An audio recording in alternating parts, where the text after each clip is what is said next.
Nesta lição, iremos refletir sobre o tema o Pai e o Espírito Santo. A proposta da lição é estudar como a Trindade atua na obra da salvação, especialmente como o Espírito Santo confirma em nós a realidade de sermos feitos filhos de Deus. O texto áureo da lição é Romanos capítulo 8, versículo 14, que declara: porque todos os que são guiados pelo Espírito de Deus, esses são filhos de Deus. Essa afirmação revela uma verdade central na vida cristã, que a filiação espiritual não é apenas uma declaração teológica, mas uma experiência viva conduzida pelo Espírito Santo. A leitura bíblica da lição é Romanos capítulo 8, versículos de 12 a 17 e Gálatas capítulo 4, versículos de 1 a 6, que mostra que o crente foi libertado da antiga escravidão, do pecado. Antes estávamos presos, isolados na nossa natureza carnal, mas agora somos chamados a viver guiados pelo Espírito Santo. E quando permitimos que o Espírito Santo dirija as nossas vidas, aprendemos a mortificar as obras da carne e a caminhar em novidade de vida. O apóstolo Paulo também declara que não recebemos o espírito de escravidão para vivermos outra vez atemorizados, mas o espírito de adoção. Por meio dele podemos clamar ao Pai com intimidade, com a expressão hebraica Abba, Pai. E esse testemunho interior do Espírito confirma que somos filhos de Deus e que pertencemos à família de Deus. E como Paulo diz aos Romanos, se somos filhos, também somos herdeiros, herdeiros de Deus e co-herdeiros com Cristo. E a passagem de Gálatas capítulo 4, versículo de 1 a 6 amplia essa compreensão. Paulo explica que Deus, na plenitude dos tempos, enviou seu Filho para nos resgatar da condição de servos e nos conceder a adoção de filhos. E como confirmação dessa nova identidade, Deus envia o Espírito do seu Filho aos nossos corações. Assim, a obra da salvação revela a obra harmônica do Pai, do Filho e do Espírito Santo. A salvação não se resume apenas ao perdão dos pecados, mas à transformação completa da nossa identidade. E em Cristo deixamos de ser escravos e passamos a ser filhos de Deus. E o Espírito Santo confirma essa filiação em nosso coração e nos conduz em direção à herança eterna preparada por Deus Pai. E na prática, esse conhecimento muda a nossa maneira de viver e como encaramos a fé. Um filho de Deus não vive dominado pela culpa, pelo medo, mas caminha livre, guiado pelo Espírito Santo, desenvolvendo a sua comunhão com o Pai e vivendo a esperança da promessa da glória futura.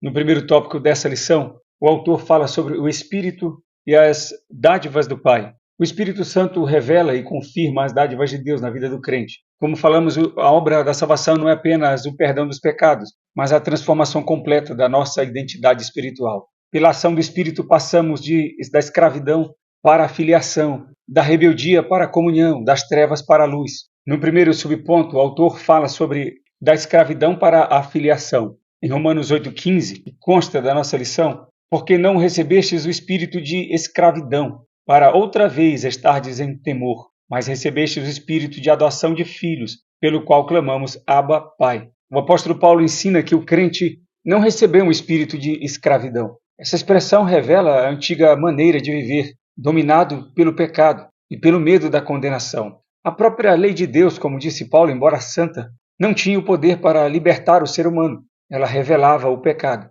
mas não podia transformar o coração do homem. Porém, em Cristo algo novo acontece. Pela graça de Deus recebemos o Espírito Santo. E isso significa que Deus não somente nos liberta, mas que nos recebe também como filhos. O Espírito confirma a nossa relação com o Pai. Não mais escravos, mas de filiação. Como afirma 1 de João capítulo 3, versículo 1.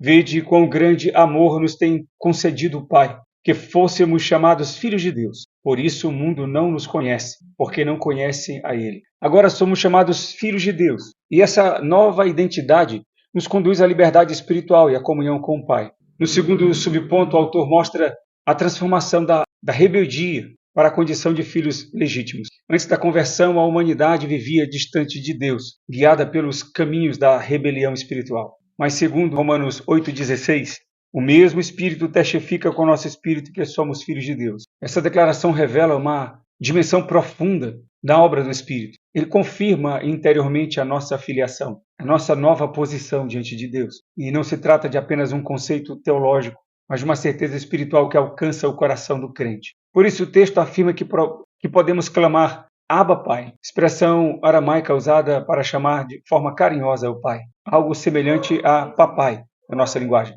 E ela revela a intimidade, a confiança que agora temos em Deus. Além da comunhão com o Pai, a filiação traz um privilégio extraordinário, a herança espiritual. Efésios 1,11 ensina que os filhos de Deus se tornam herdeiros da sua promessa. Em Cristo participamos das riquezas da graça e também da esperança da vida eterna. Já o terceiro subtópico traz uma revelação profunda, na verdade descreve outra mudança profunda, das trevas à plenitude do Espírito. Antes da salvação, a Bíblia diz que nós vivíamos em trevas, afastados de Deus e sem compreensão da verdade. Mas pela graça de Deus nós fomos chamados para a luz. E esse é um ato soberano do Pai, como afirma 1 de Pedro, capítulo 2, versículo 9. Mas vós sois a geração eleita, o sacerdócio real, a nação santa, o povo adquirido, para que anuncieis as virtudes daquele que vos chamou das trevas para a sua maravilhosa luz. E a evidência dessa nova vida é a presença do Espírito Santo.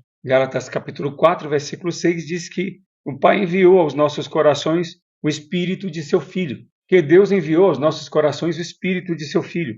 Isso mostra que o Espírito Santo continuaria a obra de Cristo na vida do crente, conduzindo à comunhão e à intimidade com o Pai, com Deus, e guiando-os em nossa caminhada espiritual. E isso revela que a salvação envolve libertação, adoção e a direção espiritual. O Espírito Santo não só habita o crente, mas o conduz diariamente, constantemente na vida cristã. No segundo tópico da lição, o foco está em compreender como o Espírito nos guia na vontade do Pai.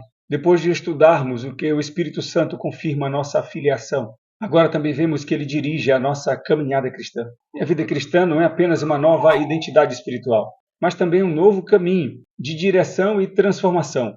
Primeiramente, o autor traz que os filhos de Deus são guiados pelo Espírito Santo. Romanos 8,14 declara que, porque todos os que são guiados pelo Espírito de Deus, esses são filhos de Deus. A filiação divina confirma uma vida conduzida pelo Espírito. O verbo usado por Paulo dá ideia de uma ação contínua, e que não se trata de uma orientação ocasional, mas de direção constante. O Espírito Santo é aquele que conduz, ensina e aponta o caminho. Jesus já havia prometido isso em João 16,13, quando disse que o Espírito Santo nos guiaria os seus discípulos a toda a verdade, uma direção que se opõe à obra da carne. Gálatas 5,16 ensina que quando nós andamos no Espírito, não satisfazemos os desejos da carne. Essa orientação não é uma imposição externa, mas o resultado da presença do Espírito Santo no coração do crente. Essa doutrina deixa claro que o regenerado por Deus não está sozinho. O Espírito Santo habita nele e o acompanha na sua jornada espiritual, como Jesus disse, não vos deixarei órfãos. No segundo subtópico,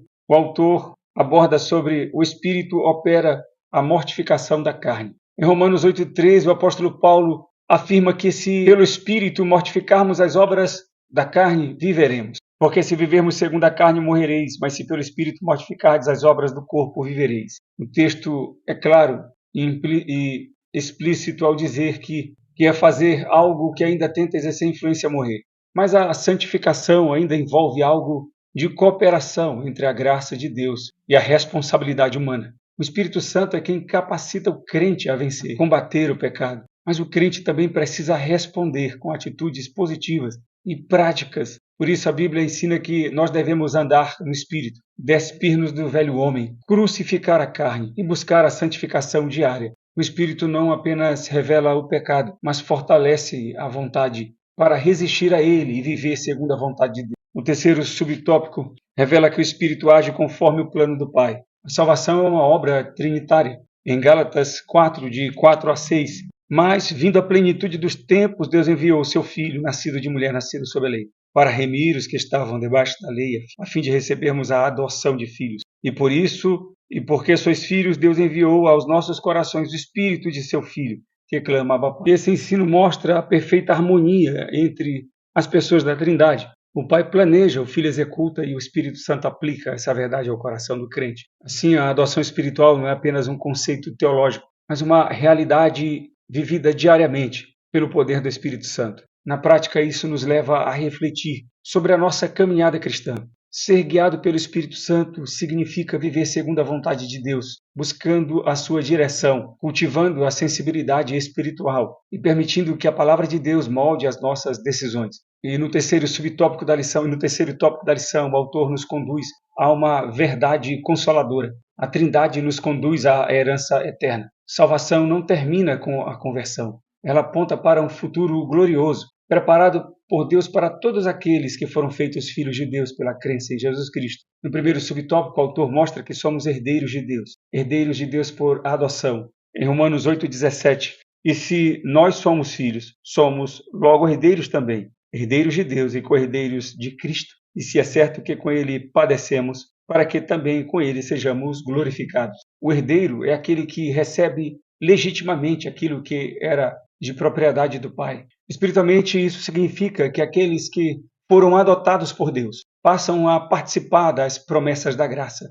E esta herança não é uma conquista por mérito, e sim concedida pela graça de Deus. E a Bíblia apresenta esta realidade como uma verdade, como uma obra perfeita da Trindade. E essa herança já começa a ser experimentada agora. A salvação, a justificação e a reconciliação com Deus são bênçãos presentes, mas também as promessas futuras, como vida eterna e glorificação. Assim, a esperança cristã olha tanto para o presente como também para o futuro. No segundo subponto, o autor aprofunda essa verdade, afirmando que somos co-herdeiros com Cristo. Em Romanos 8,17, Paulo afirma que os crentes, ou seja, os filhos de Deus, são participantes da mesma herança do Filho. Isso significa dizer que a redenção nos une a Cristo, nos une de maneira profunda. Aquilo que ele recebeu como herança eterna é compartilhado com todos aqueles que foram redimidos pelo seu sangue. No entanto, a Escritura também relembra que essa participação inclui tanto as glórias como também os sofrimentos. A vida cristã não é marcada apenas por promessas, mas também por desafios. Paulo explica que se participarmos dos sofrimentos de Cristo, também participaremos da sua glória. E isso nos ensina que a prosperidade cristã não se apoia ou se fundamenta em apenas prosperidade terrena, mas na promessa de uma herança incorruptível. A cruz precede a coroa e o caminho da fé envolve a perseverança. No terceiro subtópico, o autor da lição mostra que o Pai administra o tempo da herança.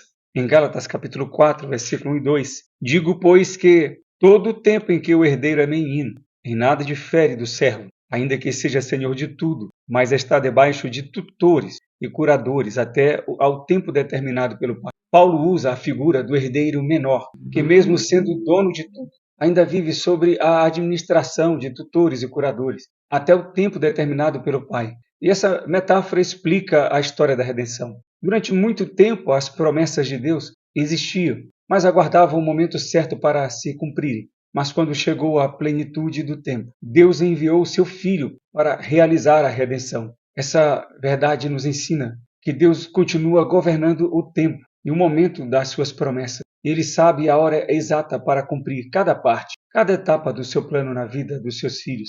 Na prática, Deus nos ensina a confiar nele, em sua soberania. Muitas vezes desejamos ver imediatamente o cumprimento das suas promessas, mas a palavra nos ensina que o Pai administra o tempo e o modo perfeitos para cada etapa da jornada espiritual. Conclusivamente, nessa lição, aprendemos que o Espírito Santo é a dádiva que o Pai nos concede por meio do seu Filho, e que a salvação envolve a ação harmoniosa da Trindade, e que o Espírito atua diretamente no coração do crente para tornar real aquilo que Cristo conquistou. A verdade central desta lição é que o Espírito Santo nos conduz a uma nova identidade espiritual, de sermos feitos filhos de Deus. Pela sua ação, nós deixamos a condição antiga de escravidão e somos recebidos como filhos por adoção. Declaração que não é apenas de conhecimento teológico, mas relacional, uma experiência viva, confirmada em nosso coração pelo Espírito. O Espírito testifica que somos filhos de Deus,